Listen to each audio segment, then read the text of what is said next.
Politiciens véreux, fonctionnaires corrompus, promoteurs immobiliers voyous, justice facile. La Guinée devient-elle mafieuse?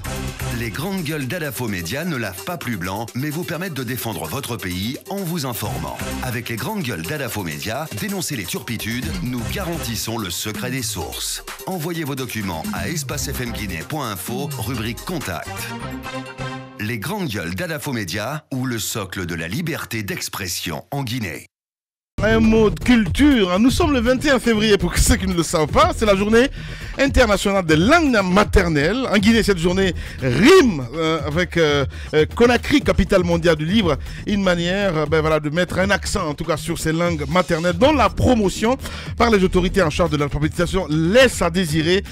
Quel est le constat par rapport aux langues maternelles en Guinée? Qu'il faut-il attendre des autorités? On en parle ce matin. Il lui aussi, les jeunes. Il s'appelle Namfadi Sori Kondé.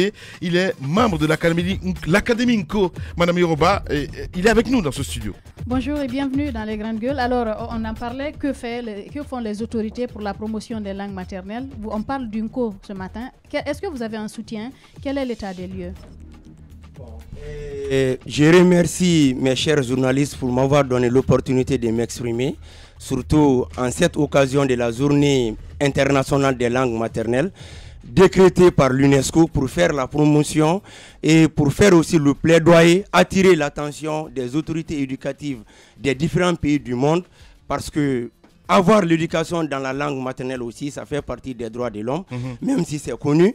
Mais concernant d'abord l'état des lieux, il faut savoir aussi qu'en République de Guinée, la constitution est claire, puisque même s'il n'y a pas de politique linguistique claire en Guinée, mais la Constitution dit que le français est la langue d'expression officielle, mais que l'État assure la promotion des cultures et des langues du peuple de Guinée, dans son article 1er. Les grandes gueules. Et l'article 25 aussi oblige les autorités de la Guinée à vulgariser dans les différentes langues nationales tous les textes de loi. Donc, ce qui ne se fait pas. Ça veut dire que la Constitution quand même nous a donné une place.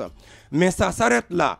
Et cette journée internationale des langues maternelles... Avant de parler de cette journée, le constat sur le terrain, c'est la question de Mme Yoro. Ok. Donc, ça, c'est juridique, le premier constat.